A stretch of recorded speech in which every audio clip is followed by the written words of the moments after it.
no Senado Federal. E o que eu ouvi é que a orientação é de não comentar sobre a última decisão do ministro Alexandre de Moraes. Um dos líderes me disseram o seguinte, que esta é uma decisão unicamente do ministro Alexandre de Moraes e que ele não vai comentar se está certo ou se está errado. O governo também não acredita que esta nova decisão vai dificultar as negociações do governo brasileiro com o governo americano.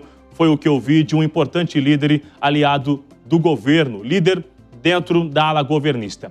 Agora, sobre a oposição. Conversei também hoje com o deputado Evair de Mello, do Espírito Santo. Ele me disse que há uma virose no judiciário.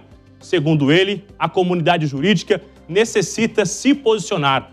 Juízes federais e associações enfrentam uma contaminação e isso vai chegar até eles. Ainda de acordo com Evair de Mello, se não houver uma mobilização da comunidade jurídica do Brasil, advogados, tanto também dos promotores, isso não haverá um cessar-fogo entre o Supremo Tribunal Federal e o Congresso Nacional. Evair ainda fez uma comparação no enfrentamento do coronavírus e disse que naquela época, se a Fiocruz, universidades, hospitais e especialistas fechassem as portas e não se interessassem pelo assunto, seria um absurdo e que agora isso também está acontecendo. Evair de Mello disse que os responsáveis, que os analistas e especialistas não estão se atentando para essa discussão que está acontecendo no judiciário.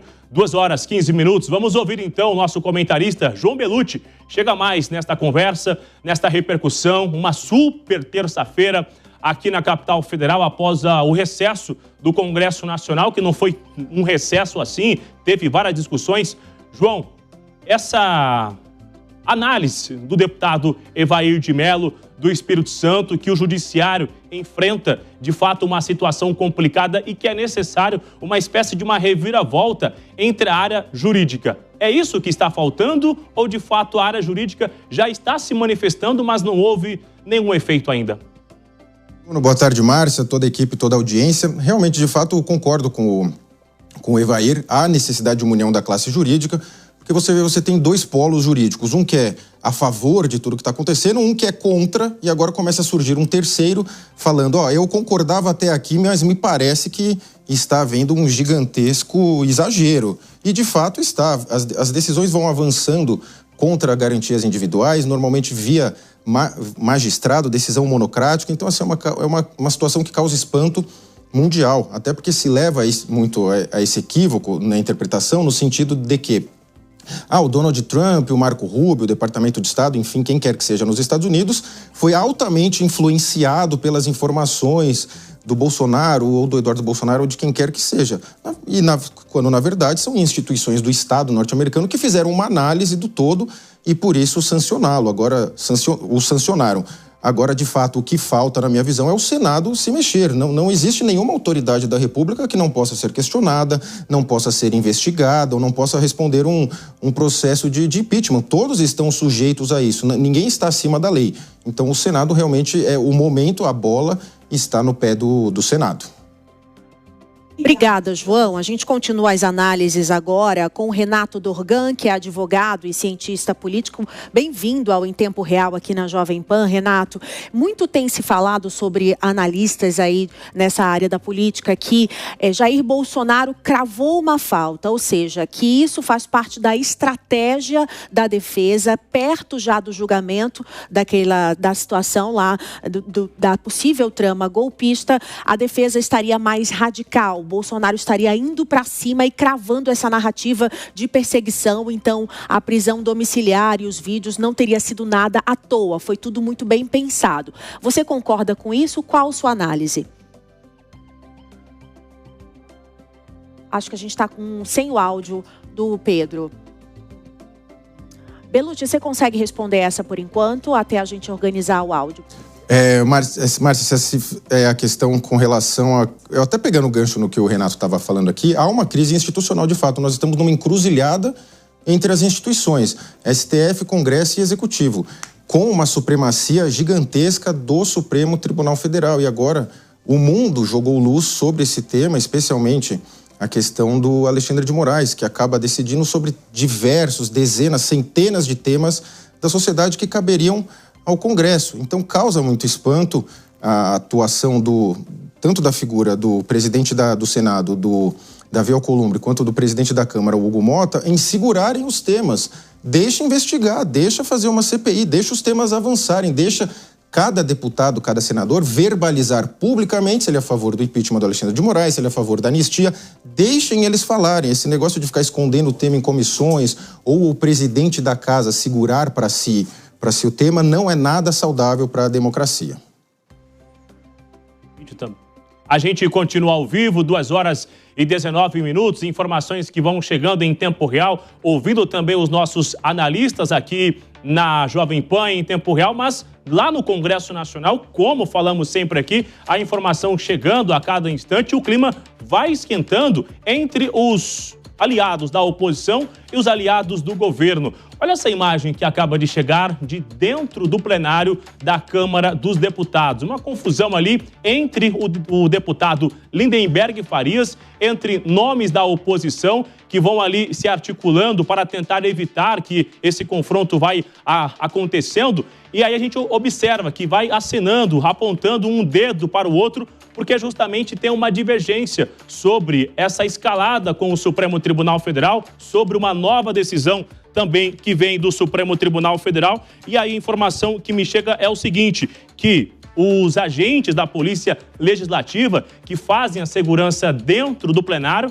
foram acionados para tentar evitar que essa confusão se torne uma via de fato, ou seja, que tenha ali um empurrão, um soco, enfim, né, para que possa evitar uma escalada nesta confusão. E aí, do outro lado, uma outra imagem que vai chegando os deputados vão se concentrando justamente ali onde fica o Hugo Motta, na mesa da presidência da Câmara dos Deputados, também com uma fita isolando a sua boca, o que seria um jejum, um silêncio, na verdade, mas também em forma de manifestação. É importante ressaltar, Hugo Motta não está na capital federal, ele está cumprindo uma agenda no interior no Nordeste, uma agenda com o Ministério da Saúde, ministro da Saúde, e aí não chegou na capital federal, ou seja, somente os líderes estão aí. E essa é a situação de momento. Os parlamentares vão se envolvendo numa confusão, aliados do governo e também aliados da oposição.